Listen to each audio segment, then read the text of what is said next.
It's December 26th, and some people are waking up to the realization that now they have to wait 364 days until it's Christmas again, while others are breathing a sigh of relief that all the pressures of the holidays behind them. For a small, tiny group of people, it's the day their holiday starts. It's the first day of Kwanzaa. Something I just said is controversial.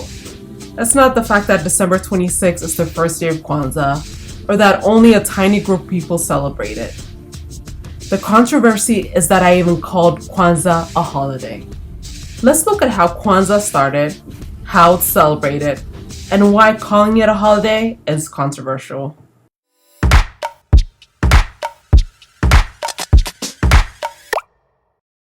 Kwanzaa, a name derived from the phrase Matunda ya Kwanza, meaning first fruits of the harvest, in Swahili, is a secular celebration that was created in 1966. The celebration is modeled after the first harvest celebrations in Africa. Kwanzaa was created to encourage Black people, mainly in America, to connect with their cultural roots. The 1960s were, of course, a time that saw a massive movement for civil rights and the rebirth of the Black Power movement.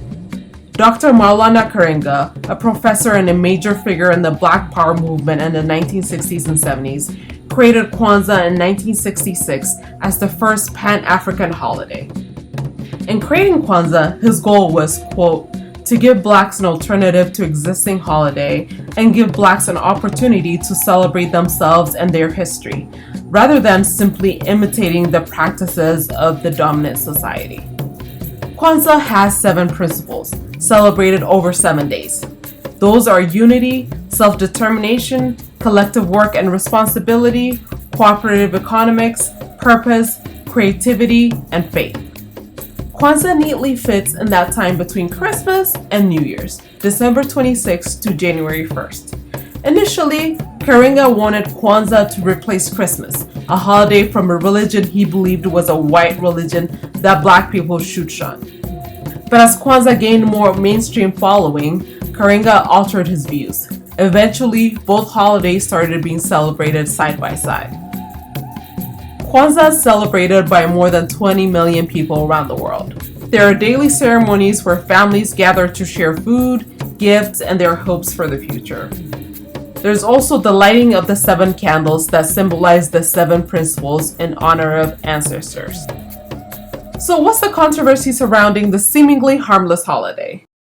Let's start with those who dismiss Kwanzaa as, quote, the Black Christmas and accuse it of trying to replace Christmas as a religious holiday by dividing the races. They argue that Kwanzaa has nothing to do with Africa, but everything to do with Black leftists in the 1960s looking to create more of a division in America. Another argument against Kwanzaa is that it's, quote, a made-up holiday. It's argued that there's no specific date it commemorates, no specific culture it celebrates as it's a collection of cultures, and no specific religion reason behind it. For those familiar with the history of even Christmas and how it started, this argument doesn't hold water. Then there are those who point their fingers at the controversial founder, Dr. Maulana Karenga, born Ronald McKinley Everett. Dr. Maulana Karenga was convicted in 1971 of torturing and forcibly imprisoning 2 Black women while he was a member of a Black nationalist group. Although he denied these charges, he served 4 years in prison. Should the past of the founder automatically disqualify Kwanzaa as a holiday if the principles truly celebrate something worthwhile? That's up to those choosing to celebrate or skip Kwanzaa every year.